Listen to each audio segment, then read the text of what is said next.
తెలంగాణ శాసన మండలిలో ఎమ్మెల్సీ కవిత మాట్లాడుతున్నారు. ఇప్పుడు లైవ్ చూద్దాం. ఎందుకు ఈ మాట చెప్తా ఉన్నామంటే, నేను చెప్పినట్టు కేసీఆర్ గారిని ఉద్యమంలో 1,00,000 తిట్లు తిట్టిండ్రు, అవన్నీ ఆశీర్వాదాలని ఫైనల్గా తెలంగాణ వచ్చింది అధ్యక్ష. మమ్మల్ని అంటే, మా నాయకుడిని అంటే మేము పడతాం, కానీ రాష్ట్రాన్ని అంటే మాత్రం మేము ఊరుకోము అధ్యక్ష. ఈ రాష్ట్రం, ఈ దేశం అధ్యక్ష మనందరికీ తెలుసు. ఎట్లా ఓట్లేస్తాం అధ్యక్ష? ఎలక్షన్లలో మనం సెంటిమెంటల్గా ఓట్లేస్తాం. ఎవరైనా జై శ్రీరామ్ అంటే ఓటేస్తాం, ఎవరైనా ఒక ఆయన చచ్చిపోయిందంటే వాళ్ళ కుటుంబానికి ఓటేస్తాం. మన దేశమే సెంటిమెంట్ దేశం అధ్యక్ష. రాష్ట్రానికి ఒక చోదక శక్తిగా ఉండాల్సినటువంటి ముఖ్యమంత్రి గారు నేషనల్ మీడియాలో కూర్చొని మా రాష్ట్రం దివాలా తీసిందంటే ప్రజల గుండె గుబేలు మనది అధ్యక్ష. కేసీఆర్ గారు ధనిక రాష్ట్రం అని ఎందుకు చెప్పిండ్రు? ఒక కాన్ఫిడెన్స్ ఇవ్వాలి తెలంగాణ సమాజానికి, వచ్చేటటువంటి ఇన్వెస్టర్స్కి ఒక కాన్ఫిడెన్స్ ఇవ్వాలి, అందుకోసం అని ధనిక రాష్ట్రం అని చెప్పింది. ఇవాళ మా అభ్యంతరం ఏంటంటే, ముఖ్యమంత్రి గారు నేను కనీసం నెలకు 500 కోట్ల రూపాయలు కూడా ఖర్చు పెట్టలేకపోతున్నా అని అద్భుతంగా కూర్చొని అబద్ధాలు చెప్పినారు అధ్యక్ష.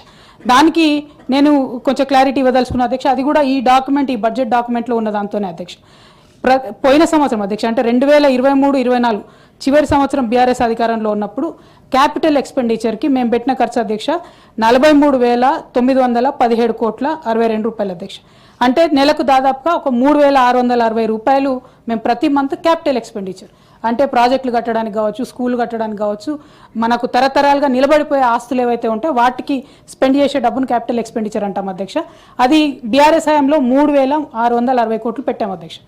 కాంగ్రెస్ గవర్నమెంట్ ఫస్ట్ ఇయర్లో అధ్యక్ష మొత్తం సంవత్సరానికి 33,087 కోట్లు పెట్టినారు అధ్యక్ష వాళ్ళు. అంటే ప్రతి నెల క్యాపిటల్ ఎక్స్పెండిచర్ కాంగ్రెస్ గవర్నమెంట్ పెట్టింది 2,757 రూపాయలు అధ్యక్ష.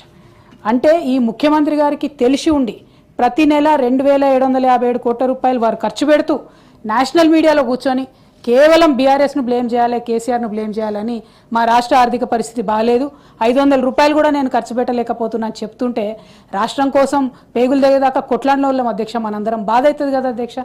This is nothing personal, it is about the state.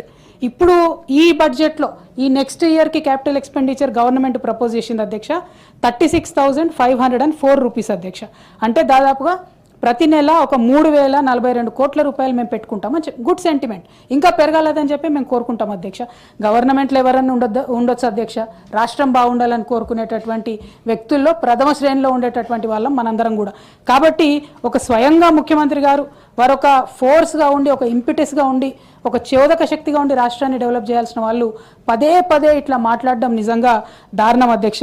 అదేవిధంగా అధ్యక్ష, అప్పుల విషయంలో ఇట్లా పదే పదే అబద్ధాలు చెప్తే నిజంగా ముఖ్యమంత్రి గారికి ఇవాళ రేపు గిన్నిస్ రికార్డు కూడా ఇచ్చేటట్టు ఉన్నారు అధ్యక్ష. ఎందుకంటే చెప్పిన అబద్ధమే మళ్ళా చెప్తున్నారు.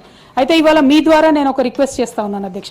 ఇప్పుడు నేను ఇచ్చినటువంటి డేటా అంతా కూడా నేను కంప్లీట్గా బడ్జెట్ డాక్యుమెంట్స్లోనే ఇచ్చాను కాబట్టి, ఇది ప్రభుత్వం ఇచ్చినటువంటి డాక్యుమెంట్ అని మేము బలంగా నమ్ముతున్నాం కాబట్టి, ప్రభుత్వం బ్లాక్ అండ్ వైట్లో ఇచ్చినటువంటి డాక్యుమెంట్కి శాంక్టిటీ ఉంటుంది కాబట్టి, ఇప్పుడు కన్నా